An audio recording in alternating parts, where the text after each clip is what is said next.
መጽሐፍ ቅዱስ ለሕፃናት አቅራቢዎች። የመጀመሪያ ፋሲጋ። ሴትዮዋም ጩኸት በሞላበት ከፍታ ስር ላይ ቆማ ዓይኗንም ወደ ላይ በማሻቀብ የሚያስፈራራ ነገር ታይ ነበር። ልጇም ሞቷል። እናቱም ማርያም ትባል ነበር። እሷም ኢየሱስ በሚስማር ተቸንክሮ በተሰቀለበት ቦታ ነበረች። ይህ ሁሉ እንዴት ሊሆን ይችላል? ኢየሱስ እንዴት ይህን መልካም ሕይወት በእንደዚህ አይነት አሳዛኝ ሁኔታ እንዲጠናቀቅ ያደርጋል? እግዚአብሔር እንዴት ልጁን በሚስማር ተቸንክሮ እንዲሞት ፈቀደ? በማንነቱ ኢየሱስ ኃጢአት ሰርቶ ነበር? እግዚአብሔር ተሳሳተ? ፈጽሞ እግዚአብሔር አልተሳሳተም።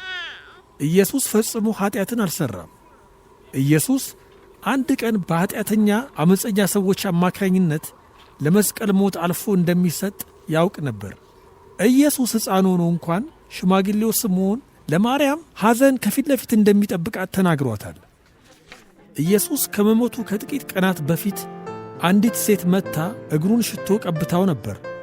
ገንዘቧን እያባከነች ነው በማለት ደቀ መዛሙርት አጉረምርመው ነበር። ኢየሱስም እሷ መልካም ሥራ ሰርታለች አለ። ለቀብሬ እንዲሆንም አድርገዋለች አለ።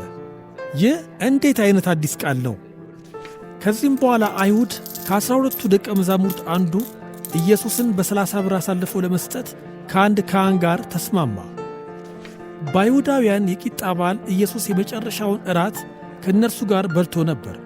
ለእነርሱም ስለ እግዚአብሔርና ስለ ገባው ቃል ኪዳን የሚገርም ነገር ለሚወዱት ሁሉ ነገራቸው። ኢየሱስም ዳቦውን ቆርሶ ጽዋውንም አንስቶ ሰጣቸው።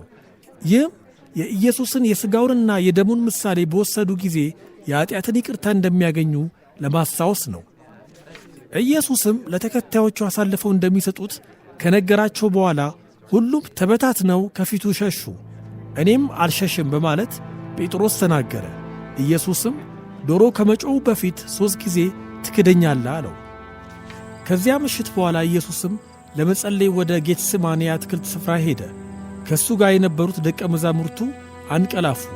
ኢየሱስም በሰማይ የምትኖር አባት ሆይ ብትወድስ ይቺ ጽዋ ከእኔ ትለፍ፣ በፍጹም እኔ እንዳልኩት ሳይሆን አንተ እንደወደድከው ይሁን አለ። ወዲያው ብዙ ሰዎችም ወደ አትክልቱ ስፍራ መጡ። መሪያቸውም የአስቆሮቱ ይሁዳ ነበር። ኢየሱስም ምንም አላለም። ነገር ግን ጴጥሮስ የአንዱን ጆሮ ቈረጠው። ወዲያው ኢየሱስም የሰውየውን ጆሮ ነክቶ ወዲያውኑ ፈወሰው። ኢየሱስም መታሰሩና በሰዎች መያዙ የእግዚአብሔር ፈቃድ እንደሆነ ያውቅ ነበር። ኢየሱስንም ከያዙት በኋላ ወደ ሊቀ ካህኑም ቤት ወሰዱት። እዚያም የአይሁድ መሪዎች የሆኑት ኢየሱስ መሞት አለበት ይሉ ነበር። አቅራቢያው ጴጥሮስ በአንዲት ገረድ አጠገብ እሳት ይሞቅና የሚሆነውንም ሁሉ ያይ ነበር። 3 ጊዜ ሰዎች እንዲህ ሲል ጠየቁት፣ ከኢየሱስ ጋር ነበርክ አሉት። 3 ጊዜም ጴጥሮስ አልነበርኩም ብሎ ካደ። ከዚያም በኋላ ብዙ ሕዝብም መጡ። የእግዚአብሔርን ድምፅ የሚመስል ለጴጥሮስ ሲመጣለት ኢየሱስ ብሎት የነበረውን ጴጥሮስ አስታውሶ ምርር ያለ ለቅሶ አለቀሰ። ይሁዳም ይቅርታ ጠየቀ። ኢየሱስ ምንም አይነት ኀጢአት ወይም በደል እንደሌለበት ያውቅ ነበር። ይሁዳም የሸጠበትን 30 ብር መልሶ አመጣው። ነገር ግን ካህናት አልተቀበሉትም ነበር። ይሁዳም ገንዘቡን መሬት ላይ ወረወረው።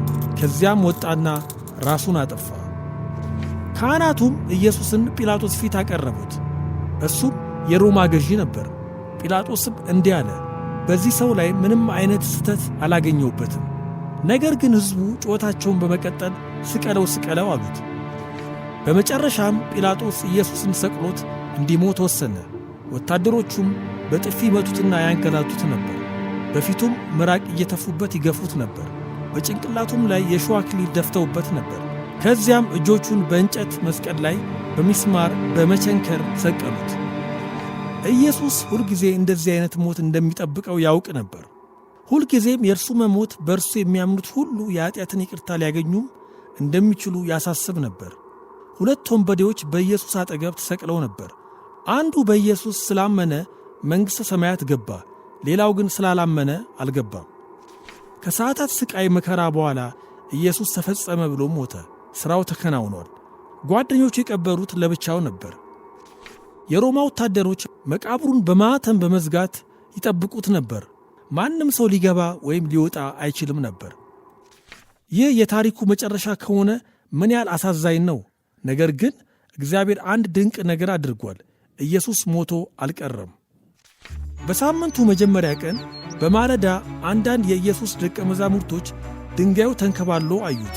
ወደ ውስጥ ገብተው ሲመለከቱ ኢየሱስ በዚያ አልነበረ። አንዲት ሴት ቆይታ መቃብሩ አጠገብ ሆና ታለቅስ ነበር። ኢየሱስም ወደ እርሷ ቀረበ። እየሮጠችም ለሌሎች ደቀ መዛሙርት የምሥራች ልትናገር ሄደች። ኢየሱስም አልሞተም፣ ኢየሱስ ከሞት ተነሥቷል አለቻቸው። ኢየሱስም ወደ ደቀ መዛሙርቱ ቀርቦ በሚስማር የተቸነከሩ እጆቹን ያሳይ ነበር። እውነት ነበረ፣ ኢየሱስ እንደገና ሕያው ነው። ውሸታሙንም ጴጥሮስ ይቅር አለው። ስለ መነሳቱም ለሰዎች ሁሉ የምሥራች እንዲናገሩ ለደቀ መዛሙርቱ ነገራቸው። የመጨረሻ ፋሲካ። ይህ ታሪክ የሚገኘው የእግዚአብሔር ቃል በሆነው መጽሐፍ ቅዱስ ውስጥ በማቴዎስ ምዕራፍ 26 እስከ 28፣ ሉቃስ ከምዕራፍ 22 እስከ 24፣ ዮሐንስ ወንጌል ከምዕራፍ 13 እስከ 21 ነው። የቃል ፍቺ ያበራል። መዝሙረ ዳዊት ምዕራፍ 19 ቁጥር 130። ይህ የመጽሐፍ ቅዱስ ታሪክ የሚያስተምረን ግሩም ስለሆነው አምላካችን እግዚአብሔር እኛን በመፍጠሩ እሱን እንድናውቀው ነው። እግዚአብሔር ኀጢአት ብሎ የሚጠራውን ክፉ ነገር እንዳደረግን ያውቃል። የኀጢአት ደሞዝ ሞት ነው። ነገር ግን እግዚአብሔር በጣም ስለወደደን አንዱንና ብቸኛ ልጁን ለቀራኔው መስቀል ሞት አሳልፎ በመስጠት እንዲሞትና የኀጢአታችንን ዋጋ በእኛ ምትክ በመሞት እንዲከፍል አደረገው። ኢየሱስ ከሞት ከተነሣ በኋላ በምድር ላይ ቆይቶ ወደ ሰማይ ወደ አባቱ አረገ። ያላመንን እኛም በኢየሱስ አዳኝነት ብናምን እና ኀጢአታችንን ይቅር እንዲለን ብንለምነው ይቅር ይለናል፣ ደግሞም ያደርገዋል። እሱ በእኛ ውስጥ ይኖራል፣ እኛም በእርሱ ውስጥ ለዘላለም እንኖራለን። አሜን። ይህ እውነት እንደሆነ ካመናችሁ እግዚአብሔርን እንዲህ በሉት፣ ጌታ ኢየሱስ ሆይ አንተ አምላክ እንደሆንክ አምናለሁ። ነገር ግን ለእኔ ኀጢአት ለመሞት ስትል ሰው ሆነ፣ አሁን ደግሞ ሕያው ነህ። እባክህ ወደ ሕይወቴ ግባ፣ ኀጢአቴን ይቅር በል። በዚህም አዲስ ሕይወት አሁን ይኖረኛል። አንድ ቀን ከአንተ ጋር ለዘላለም ለመኖር ወደ አንተ መጣለሁ። ለአንተ እንድኖርና እንደ ልጅ እንድታዘዝ እርዳኝ። አሜን። በየዕለቱ መጽሐፍ ቅዱስን በማንበብ ከእግዚአብሔር ጋር ተነጋገር። ዮሐንስ 3:16